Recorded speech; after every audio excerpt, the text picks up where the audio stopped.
Right, so we're going to review for our benchmark. It's been a while since we've seen some of this information. Jennifer bought 3 dozen cookies at the store. She's going to eat 4 cookies every 3 days. How many days will it take her to eat the 3 dozen cookies? So remember, we did this a while back. We made a proportion. Make sure you're labeling them. So 3 dozen cookies. And then I also have, 3 dozen. But is this in dozens over here? This is not. So what we need to do is we need to figure out how many cookies are in a dozen. There are 36 cookies in a dozen. So now I have 4 cookies. I'm going to line those up. They need to be across from each other, and 3 days. So now you can go through and you can figure out lots of ways to do this. You can cross multiply, divide. You can say 36 times 3 is 108 divided by 4 is 27. That's one way. You could have said that 4 times 9 is 36, so 3 times 9 is 27. Lots and lots of ways for you to solve this problem. A bottle of orange juice contains 128 ounces. How many cups? You're going to need to use your formula chart. There are 8 ounces in 1 cup. So now you have 128 ounces. You need to line up your 128, and then you can figure out how to solve this. So again, we could go through, we could cross multiply and divide. So we get 16 cups and 128 ounces. You could have also looked at, let me choose a different color. You could say 8 divided by 8 is 1, so 128 divided by 8 is 16. Those would work as well. Lots of ways to do this. Number 3, I specifically told you not to use these answer choices, so I'm going to scratch them out, and I told you to write your own answer with units. 3 hours to drive 210 miles. What is the best rate to relationship between miles and hours? We talked about when you make a ratio, you pay attention to your units. In this statement, miles is first, so it's going to be your numerator. Hours is second, so it's going to be your denominator. So I have 210 miles in 3 hours. So if I'm going to compare that, I want to know how many miles in 1 hour. Well, I know I can divide that because it does look just like cowboy horse. And I would get 70 miles in 1 hour. Kim is calculating the portion of her chores she has completed. So make sure you read carefully. Sometimes it says not completed. Then it says she was 12 chores, she's completed 9. So she's got 9 completed out of 12 total. What is that as a decimal? You can do this a couple of ways. I would simplify this first to make this be numbers that are nicer. So 3 chores out of 4 total she's completed. And I know that I can do cowboy horse here. I also should already know that that is 0.75. Okay, so hopefully you remember that. Make sure you put it correctly in the graph or in the chart. Okay. Then we have here, this is another part whole, but they're giving you some different numbers. So here we have 18%. We know that percent means out of 100, right? We did this a while back. And 18% of their customers would purchase the new R phone. If that is equivalent to 63, it's saying 18 is equal to 63. So I need to put that across how many total people entered the store. So again, we're going to cross multiply, divide. Sorry about that. 6,300 divided by 18. And I know that 18 times 3 is 54. Can borrow. And I get 90. And I know 18 times 5 is 90. So my answer is going to be, move this over just a tad, 350. Make sure you bubble in the correct dots as well. Sarah decreased the amount of salt from 5,000 to 2,000. Decrease means it went down. What is this as a percentage? Well, again, we're doing part whole equals percent over 100. And we did percent increase and decrease a while back. So this part is your difference. Okay, your whole is your original. So if I take and I do 5,000 minus 2,000, I get 3,000. So that is my part. My whole or my original was the 5,000. So I have 3,000 over 5,000 equals some percent over 100. Now I know I can take off all these zeros so that I can see what's going on. So now we can, you've got a couple options. You can use your scale factor again. I'm just going to go ahead and say 300 divided by 5, and I get 60. On my next page, again, we need to make sure we're reading cautiously. We have an equation. Which equation has a solution? So you can solve this n times, or n plus 2, and I cannot write today, 3/5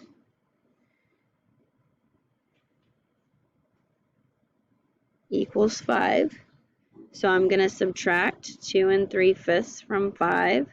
And I know that that is definitely not 2/5, okay? Because I could borrow here. This would be 5/5. This is 2 and 2/5. So no, not that one. This one, I know I need to divide by 22. Well, 22 into 55, that goes at least 2 times. So I've got a whole number, not a fraction. This one I can add 2. Well, 2 plus 2/5 is 2 and 2/5. So again, no. Here I'm going to divide by 25. I can simplify these by 5, and I get 2/5, which is what I wanted. Largest portion to smallest portion, again, making sure you're reading correctly. We talked about changing these all to be the same thing. These are all, we've got a decimal, a fraction, a percent, and a fraction. So I'm going to go ahead and change these all to decimals. I know that I can make this over 100, so times 2 times 2. So that looks, so Janelle is 22 hundredths. Robin, a percent to a decimal, remember DFP. So a percent to a decimal is back 2. So I'm going to, Robin has got 0.24. Okay, Melinda, I can do cowboy horse. Goes 6 times, so Melinda is I'm going to go ahead and put a 0 so they all have the same amount. And I'm going to put an E there for Melinda. Marcia is 0.20. So if I want largest, then I know that Melinda is first. And then I have 24 is bigger than 22 or 20. And then I have Robin. Then I have Janelle. And last I have Marcia. So that's what I'm looking for. This one, and I'm starting with Melinda. So these two are out. So Melinda, but then I had Robin. This one has Marcia, so it's going to be A. So make sure you're showing me your thought process there. Here we have least to greatest. So again, I'm going to go ahead and just change these to be the same. We know that 11/50s, we just did that, is 0.22. Times 4 is going to be 100. So this is 1.16. And we want least. I can put zeros here if I wanted. So I know this one is first because it is the smallest, 0.16. And then I have 1/5, which is 0.2. 11/50s, and then 3/10. So I need to start with 1 and 4/25. No and no. These two are okay. Then I had 1 and 1/5, so it's going to be B. Sophia bought a gym membership for a year. She paid $390. What is the amount she paid each month? Well, I know that 1 year is 12 months. So I'm going to have to divide 12 into 390. 12 times 3 is 36. 12 times 2 is 24. Going to have to add a decimal, and 12 goes into 65, so $32.50 a month. On my next page, It is talking about writing an inequality. And whenever we're dealing with money, we have to be careful with that inequality. So he has $40 to spend, a maximum. So he can spend exactly 40, or what he spends can be less. So be careful with that. The movie tickets are $9. He spent some money on concessions. So $9 to get in plus concessions cannot go over 40. So this is going to be, I wrote 9 plus B, but remember, addition is commutative, so you could write B plus 9 and it would be the same thing. So it is going to be letter B. Number 12 says, which table shows the values to represent the relationship between X and Y? So we want to look for that when we're doing this. This is going to be a constant rate of change. So I can see all of my X's on all of these are going up by 1. So that's not a problem. But if it's going to be a relationship, we need to make sure that the Y's are going up by the same amount. So 5.5 to 6.5 is plus 1. 6.5 to 7.5 is plus 1. 7.5 to 8.5 is plus 1. We also have here 5.5 to 6.5 is plus 1. But 6.5 to 7 3/4 is plus 1.5. So right there, it tells us that these are not the same. So it can't be that one. 3.5 to 6.5 is plus 3. But 6.5 to 7 is only plus 1/2. So no, can't be that one. Plus 1.5, but this is only plus 50 cents. So it has to be A. Which table? Which one shows this? This one was very similar to one we had on our test. I can go back to 0 and I can see that these are adding 1 each time. So if I go back 1, then my B is 2. My change in Y over change in X is 1 over 1, which is my M. So remember, our equation is Y equals mx plus B. So this is Y equals 1x plus 2. And I look at this one and I can see I'm adding 2 for every 1. If I went back to 0, I would be at 0, 0. That's my B.